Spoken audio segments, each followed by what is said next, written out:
Hello guys, welcome to my channel. थोड़े ही snacks खाने के बाद अनामिका ने अपने पेरेंट्स को वहीं सोफे पर बैठे हुए सभी अभी भी फ़ोटो देखते हुए खुश पाया तो उन्हें बोलकर वह अपने रूम में चली गई। अगली बार अनामिका ने अपना ब्रेकफास्ट कर लिया था और काम पर जाने के लिए तैयार थी, तब उसने नोटिस किया क्या नताशा ने प्रेस कुछ ठीक नहीं है। शायद उसे पता चल गया था कि कल रात को तो उनकी फैमिली ने फ़ोटो सेशन करवाया था। नताशा ने घूरकर अनामिका को देखा। वह अभी भी इसी वक्त अनामिका को मार डालना चाहती थी। वह अपने गुस्से को कंट्रोल नहीं कर पा रही थी, लेकिन अनामिका ने उसकी तरफ ध्यान भी नहीं दिया और एक नज़र देखने के बाद वह घर से बाहर निकाल कर देवांश की गाड़ी में बैठ गई। नताशा गुस्से में जल रही थी। उसने मार्था, जो उसके पीछे खड़ी थी, उससे कहा, कल मैं अपने एक दोस्त की दीदी की शादी में चली गई थी, लेकिन जब मैं वापस आई तो इन्होंने ऑलरेडी पिक्चर्स लेना बंद कर दिया था और सोने चले गए थे। मुझे बहुत बुरा आ रहा था। इन्होंने मेरा इंतज़ार भी नहीं किया। इन्होंने फायरवर्क्स भी सेटअप किए थे और फोटोग्राफ हायर किए थे, लेकिन वह फ़ोटोशूट करवाने के बाद अनामिका के साथ सोने चले गए।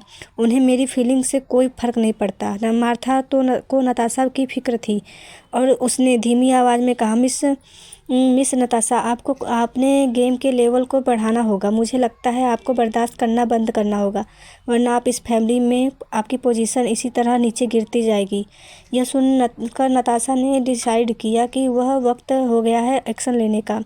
वह दूसरी तरफ किसी और देश में एक प्राइवेट हेलीकॉप्टर जल्दी से एक बड़े से स्काई क्रैपर के ऊपर उतारा। थोड़ी देर बाद एक आदमी वहाँ आया, जिसके चेहरे पर कोई एक्सप्रेशन नहीं थे और उसकी आंखें ठंडी थी। उसके बगल में खड़े यंग असिस्टेंट ने कहा, बॉस, हम काम की वजह से लगभग कुछ महीनों से घर से दूर हैं। अभी बहुत सारे प्रोजेक्ट हैं। अगर आपको कोई इशू है तो आप उन लोगों को कह सकते हैं।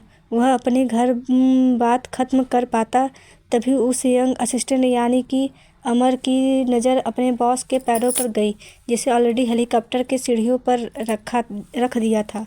यह देखते ही उसने तुरंत पीछे हटते हुए रिस्पेक्टफुली अपने बॉस से कहा, बॉस, टेक केयर। यह सुनकर वह अंदर बैठा हुआ आदमी बोला, तुम भी मेरे साथ चल रहे हो? यह सुनकर अमर का चेहरा लटक गया। जल्दी से हेलीकॉप्टर का दरवाज़ा बंद हो गया और तेज़ हवा के साथ उड़ने के लिए तैयार हो गया। तभी उस आदमी ने सॉफ्टली पूछा, क्या गिफ्ट तैयार हो गए हैं? हाँ बॉस, सब तैयार हो गए हैं, अमर ने रिस्पेक्टफुल्ली कहा। 3 घंटे में टोटलर एक लिमिटेड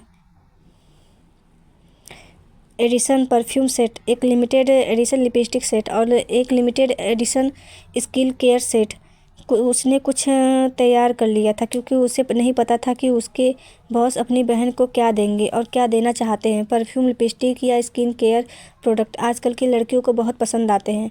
तभी अमर ने अपने बॉस को कॉल्ड आवाज़ सुनी, यह सब कुछ बहुत कम है। अमर को तुरंत रियलाइज़ हुआ कि यह सब कुछ सच में बहुत कम है और वह जल्दी से बोला, मेरी ही गलती है सर, मैंने कुछ ज़्यादा ही सोच लिया, माफ़ कर दीजिए। मैं हमारे लैंड होते ही कुछ और अरेंज कर दूंगा। तभी उस आदमी ने डिफरेंटली पूछा, इस वक्त हमारी कंट्री की यंग लड़कियों में सबसे पसंदीदा ब्रांड कौन सा है? उसकी यह बात सुनकर अमर ने थोड़ी देर सोचा और बोला, डेफिनेटली QI। 3 सालों से QI नंबर 1 ही रहा है, अपने यूनिक स्टाइल और इकलौते पीस की वजह से, और सेलिब्रिटी और सोशल अलाइट्स से में भी वह बहुत फेमस है। जब भी QI कोई नया शूज, बैग या फिर कपड़े की लॉन्च करता है तो वो पूरे फैशन वर्ल्ड में तहलका मचा दे जाता है। QI के डिज़ाइनर क्वीन एबी, इन्हें कई सारे इंटरनेशनल अवार्ड जीते हुए हैं। उसने अपने छोटे से ब्रांड को 3 सालों के अंदर ही ग्लोबल लग्जरियस ब्रांड में शामिल कर दिया है। मैंने सुना है कि QI ने रिसेंटली एक ज्वेलरी की नई लाइन रेंज की है, हर एक पीस काफ़ी यूनिक है, अमर ने कहा और जल्दी से ज्वेलरी डिज़ाइन को निकाल कर उसे आदमी को दे दिया। जब जेंटलमैन की आंखें अलग अलग ज्वेलरी पर पड़ी और आखिर में आकर एक पिंक डायमंड पेंडेंट पर आकर रुक गई। लड़कियों को डायमंड और पिंक कलर दोनों ही पसंद होते हैं, राइट? यह वाला। अपनी बॉस की पसंद देखकर अमर हैरान हो गया। यह सब उसके बॉस अपनी बहन से पहली बार मिलने जा रहे थे। उन्होंने ऑलरेडी 3 करोड़ का पेंडेंट अपनी बहन के लिए खरीद लिया था। उसके बॉस अपनी खोई हुई बहन पर ज़्यादा ही प्यार लुटाना चाहते हैं। वह हेलीकॉप्टर वहाँ से उड़ा और फाइनली मुंबई में ओबराय फैशन हेडक्वार्टर के स्काई स्केपर पर जाकर उतरा। जैसे ही वह आदमी और प्लेन से उतरा, कम से कम 30 सीनियर मैनेजर उसका बाहर इंतजार कर रहे थे। वह एक के बाद उसे ग्रीट करने लगा। उसके आने की वजह से सारे ग्रुप के एम्प्लॉइज हाई अलर्ट पर थे और बहुत ही केयरफुल थे, क्योंकि उन्हें गलती करने का डर था। वहीं दूसरी तरफ देवांश ने अनामिका का हाथ पकड़ा और अपना फ़ोन ऑन करके उसकी तरफ देते हुए कहा, यह कोई क्यों आई ब्रांड के नए प्रोडक्ट्स हैं। अगर इनमें से कुछ भी तुम्हें पसंद आया तो बताओ, मैं ले आऊँगा तुम्हारे लिए। फ़ोन स्क्रीन पर क्यों आई की न्यू लॉन्च ज्वेलरी सीरीज थी। अनामिका ने उन फोटोज़ को एक नज़र देखा भी डायरेक्टली मना करते हुए बोली, मेरे पास बहुत सारी ज्वेलरी हैं, मुझे नहीं चाहिए। उसे वैसे भी ज्वेलरी पहनती नहीं थी, क्योंकि उसे वह सब मुसीबत लगता था। और उसके अलावा यह सारी की साड़ी ज्वेलरी उसके खुद के डिज़ाइन से, इसलिए खुद के डिज़ाइंस को खुद पहनना बहुत अजीब सी बात लगती थी उसे। अनामिका को मन करता हुआ देख देवांश ने उसे जेटली देखा और कहा, अन्नू तुम बहुत एक्सीलेंट हो। ऑफ कोर्स, तुम्हें रिवॉर्ड तो मिलना चाहिए ना। रिवॉर्ड डेट तुम्हारा पियानो म्यूजिक बहुत ही अच्छा था। यह सुनते ही अनामिका तुरंत समझ गई। उसे पक्का पता चल गया था क्यों कि वह धुन है। तुम कब मेरे लिए कोई पियानो म्यूजिक बनाओगी? इतना कहकर देवांश ने अपना चीन अनामिका के बालों पर रखकर उसे सहलाना शुरू कर दिया। जब उसने वीडियो में अनामिका की सुपर पियानो स्किल्स देखी तो थी, उसे बारे में याद करके उसकी आंखें सॉफ्ट हो गई। उसकी अनु सचमुच एक्सपेक्टेशन और यूनिक है। हम इस बारे में तब बात करेंगे जब मेरे पास वक्त होगा। ऐसा यह कैसा रहेगा? देवांश की नज़र एक unique design pink diamond pendant पर पड़ी और वह बोला, यह तुम्हें बहुत अच्छे से सूट करेगा। अनामिका की स्किन बहुत ही डेलिकेट और स्मूथ थी और यह लॉकेट पहनकर वह और भी अच्छी दिखेगी। थैंक यू, लेकिन अगर तुम इसे नहीं पहनोगी तो मुझसे लेकर रख देना। सच में जैसी कोई ज़रूरत नहीं है, अनामिका बोल रही थी, लेकिन देवांश नहीं माना। दूसरी तरफ ओबराय कॉरपोरेशन के हेडक्वार्टर में सारे के बाद एक जाकर कुर्सियों पर बैठ गए और अपनी अपनी बारी में हिसाब से क्वार्टर का वर्क बताने लगे। सब रिपोर्टर कह रहे थे वह लोग तब तक वॉशरूम भी नहीं गए जब तक हर्षित ओबराय ने डिसमिस नहीं कहा। उसके यह कहते ही सब लोगों ने एक राहत की सांस ली और जल्द से लथपथ था। मैं भी, मेरे माथे पर पसीना तो देखो। जब भी बस वापस आते हैं मुझे ऐसा लगता है कि मैं यहीं मर जाऊंगी। लेकिन जैसे ही वह जाते, लड़कियां नहीं पसंद आएगी। अगर उनका कोई पार्टनर होगा भी तो उनके ही बराबर के स्टेटस वाली कोई अमीर परिवार की लड़की होगी। मैं सोचती हूँ कौन सी लड़की होगी जो बॉस को प्यार करना सिखा पाएगी। मुझे तो उन्हें देख कर ही डर लगता है। वहीं अमर मीटिंग रूम से अपने बॉस के पीछे पीछे आते हुए बोला, बस 20 आई एम सॉरी, मैं थोड़ा सा स्लो था, इसलिए वह लॉकेट ऑलरेडी किसी और ने खरीद लिया। यह सुनते ही हर्षित ओबराय के चेहरे पर कोई एक्सप्रेशन नहीं आया और उसने कहा, प्राइस बढ़ा दो। वह लोग नहीं मान रहे हैं सर, और एक लौता ही पीस था, क्योंकि IM बनता है और ना ही वह लोग पैसे देने से मानेंगे। अमर ने कहा, उनका कहना है कि वह इंसान क्यों आई ब्रांड का DIP कस्टमर है। सूरज ढलने से पहले हमें वो लॉकेट मिल जाना चाहिए। समझ गया सर। अमर जानता था कि जो उसके बॉस को चाहिए वो हासिल कर लेते हैं थे। भले ही क्यों आई के लोगों का कहना था कि वह इंसान बहुत ही बड़ा इंसान है, लेकिन उसके बॉस से बड़ा तो नहीं हो सकता। उसके बॉस को अफेंड करने की गलती कैसे कर सकता है? वह बॉय द बॉस एक नेशनल फैशन डिज़ाइनिंग कंपटीशन है और वह लोगों रिक्वेस्ट कर रहे हैं कि आप उनके पास जज बनकर आएँ। भले ही ओबराय परिवार का बिजनेस फैशन ओरिएंटेड नहीं था, लेकिन हर्षित ओबराय एक बहुत ही बड़ा नाम है।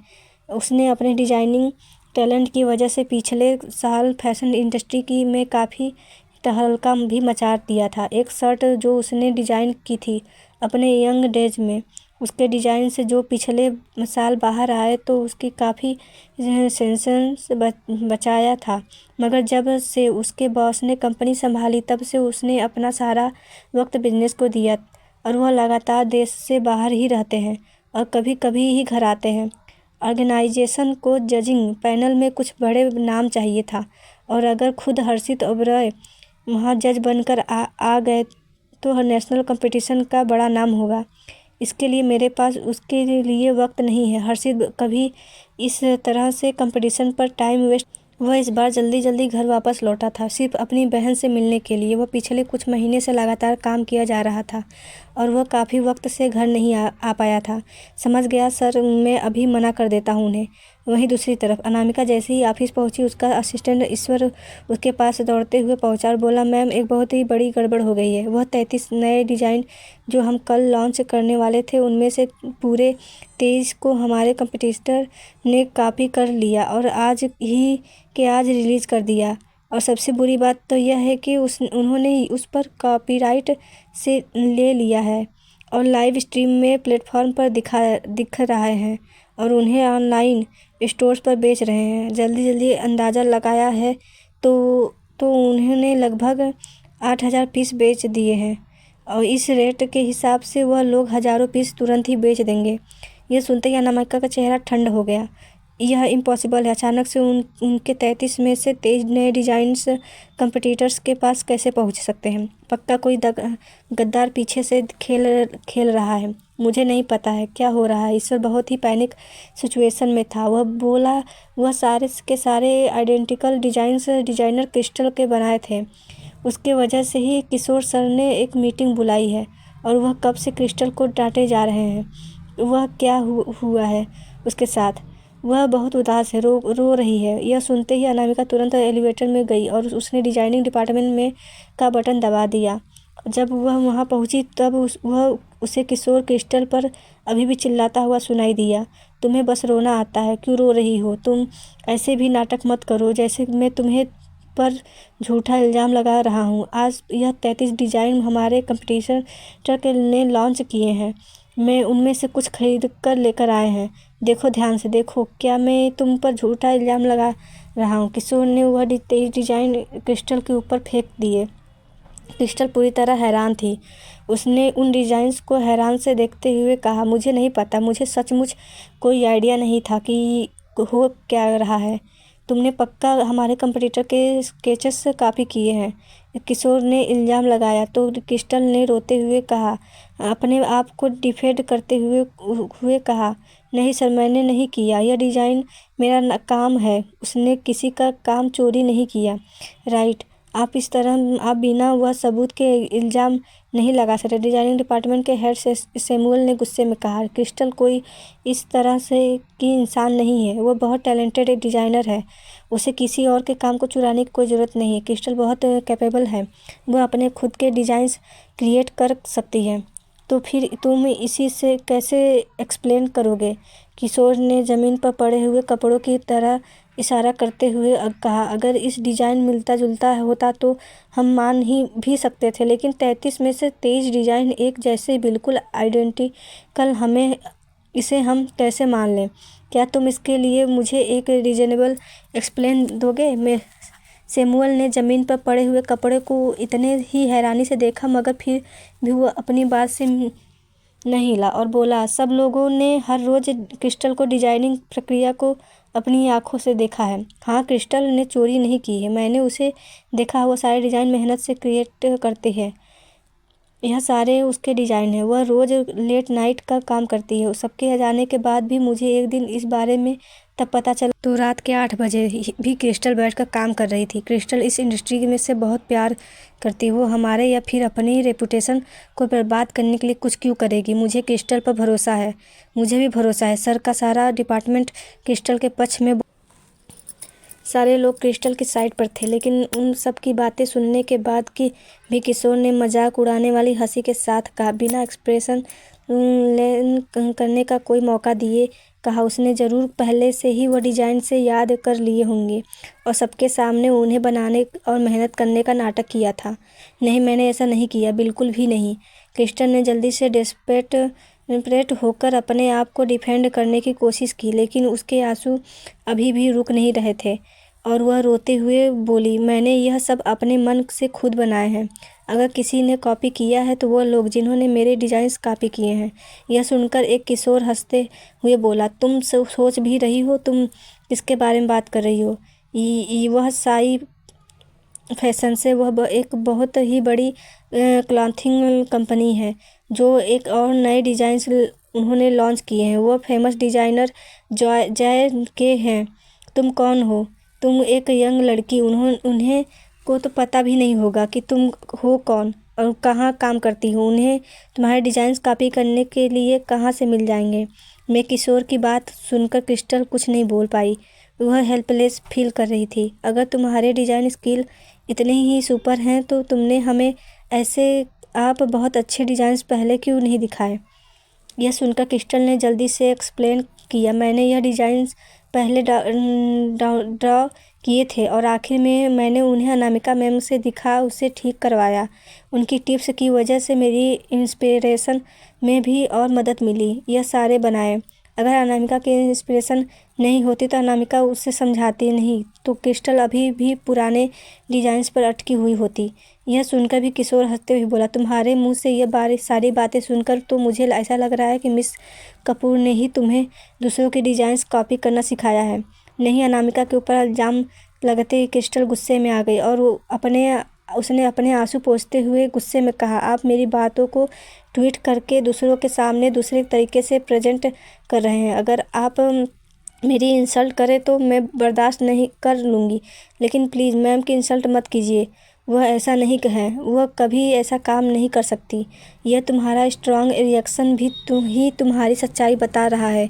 तुम अनामिका को डिपेंड कर रही हो या फिर तुम्हें डर है कि सच सामने आ जाएगा? आप कुछ ज़्यादा ही आगे बढ़ रहे हैं। क्रिस्टल ने अपनी मुठ्ठियाँ तेज़ी से आपस में बंद कर ली थी। वह अगर वह इसी वक्त किशोर को मार सकती थी, वो अभी उसके मार की हालत ख़राब कर देती। ठीक उसी वक्त सबको एक कोल्ड आवाज़ सुनाई दी, मिस्टर किशोर, आप इतने बड़े हो गए हैं, आप इतनी यंग लड़की को क्यों परेशान कर रहे हैं? सब लोगों ने उसे आवाज़ की तरफ मुड़कर देखा तो वह अनामिका खड़ी थी। फाइनली वह आ गई। सब लोग अनामिका को ऐसे देखने लगे जैसे वह उनकी सेवियर हो। अनामिका ने आने से पहले उनके पूरे डिपार्टमेंट को खास करके क्रिएट मैम, अनामिका को देखते ही क्रिस्टल का सारा गुस्सा गायब हो गया और उसके इमोशन पर से कंट्रोल छूट गया। उसकी आंखों में आंसू बहने लगे। अपने आंसू साफ करो। अनामिका ने क्रिस्टल की तरफ देखा और जेंटली बोली, जिन्होंने गलत किया है उन्हें डरने की ज़रूरत है। जिन्होंने गलत नहीं किया वो नहीं डरते। अगर तुमने कुछ नहीं किया तो रो मत। यह सुनकर क्रिस्टल ने हाँ में सर हिलाया और अपनी आंसू पोंछ ली। किशोर ने अनामिका को क्रिस्टल को डिफेंड करते हुए देखा तो मुंह बनाते हुए बोला, इतना बड़ा इंसिडेंट हो गया और कंपनी मुझे जब वह थोड़े बहुत सबूत मिले तो मिस कपूर आप फिर से आ गई इस सबके बीच में इंटरफेयर करने के लिए। लोगों को यह लगेगा कि मिस कपूर क्रेडिट लेना चाहती हैं। यह सुनकर अनामिका ने कोल्ड स्माइल के साथ कहा, मिस्टर कपूर तो पुलिस भी इंट्रोगेशन नहीं करती है। लोगों को यह लगने लगेगा कि बस गलती के लिए आपकी किसी को बलि का बकरा बनाने चाहते हैं। अनामिका की बात सुनकर पूरा डिपार्टमेंट शॉक हो गया। किशोर के एक्सप्रेशन बिगड़ गए। वह चिल्लाते हुए बोला, तुम्हारा इन सबसे मतलब क्या है? क्लियरली क्रिस्टल की यंग है, उसमें स्किल नहीं है, इसलिए उसने किसी और के डिज़ाइंस चोरी किया अपना नाम बनाने के लिए। ओहो, तो आप एक माइंड रीडर भी हैं। मुझे भी नहीं पता था कि आप उसका चेहरा देखकर उसके सारे ख्याल पढ़ लेते हैं। यह सुनकर किशोर और चिढ़ गया और बोला, मैं जानता हूँ कि तुम दोनों क्लोज हो, मगर इस बार उसने बहुत बड़ी गलती की है कि हेड ऑफिस को ऑलरेडी इस बारे में पता चल गया है। उन्होंने ही सबको संभालने का मुझे ऑर्डर दिया है। तुम इस बार उसे प्रोटेक्ट नहीं कर सकती हो। यह बात तुम डिसाइड करोगे कि मैं इसे प्रोटेक्ट कर सकती हूँ या नहीं। हेड ऑफिस ने किशोर को यह मामला संभालने का ऑर्डर दे दिया और उसे क्यों नहीं पता चला? किशोर तो वाइस प्रेसिडेंट है और वह इस कंपनी का प्रेसिडेंट, उसे किशोर से पहले क्यों नहीं पता चला? यहाँ बुढ़ा बूढ़ा आदमी पूरी तरह से चालों से भरा हुआ है। यह हेडक्वार्टर का नाम बस उससे पर प्रेशर बनाने के लिए ले रहा है। हमने पूरे 11,000 पीसेज नए प्रोडक्ट के तैयार करवाया है, जिसमें करोड़ों की कीमत लगी है, और वह सारे के सारे वेयर हाउस में पड़े हैं, जिनमें से इन 23 डिज़ाइंस के प्रोडक्ट ज़्यादा हैं। देखते हैं तुमसे कहाँ से इतनी हिम्मत आती है कि तुम यह नए प्रोडक्ट कल लॉन्च कर सको। मेरे साथ बहस करने की वजह अपनी रिजर्वेशन क्यों नहीं दे देती है, और इसकी बाद में हेडक्वार्टर में थोड़ी मदद मांग लूँ थी, मगर वह किशोर किसी और से बेहतर जानता था कि इस तरह के हालातों में हेडक्वार्टर भले ही उनके फाइनेंशियल लॉस में थोड़ी मदद कर दे, मगर इस रेपुटेशन पूरी तरह से बर्बाद हो जाएगी, और उसे जोर से और जो वेयर हाउस में प्रोडक्ट थे वह बेच नहीं जा सकते, और ना ही उन कस्टमर तक पहुंचा जा सकते हैं जिनमें पहले से ही वादा किए गए थे। और यह एक ही बहुत ही बात था जो अब रॉय कॉर्पोरेशन कभी बार बात नहीं करेगा। किशोर अंदर ही अंदर सब सोचकर खुशी से उछल रहा था। यह लड़की पक्का बर्बाद होगी। मीटिंग बुलाओ, अनामिका ने कहा, और सबसे पहले डिजाइनिंग डिपार्टमेंट से निकल गई। कंपनी के सारे एग्जीक्यूटिव मीटिंग रूम में भागते हुए पहुंचे। अनामिका अध्यक्ष की सीट पर बैठी हुई थी और उसके पास एक स्ट्रांग लीडरशिप ऑरा था। इतनी बड़ी प्रॉब्लम आने के बाद भी उसके चेहरे पर जरा सा भी पैनिक नहीं दिखाई दे रहा था। सब लोग अनामिका को एडमायर कर रहे थे। उसमें सचमुच कोई बात है।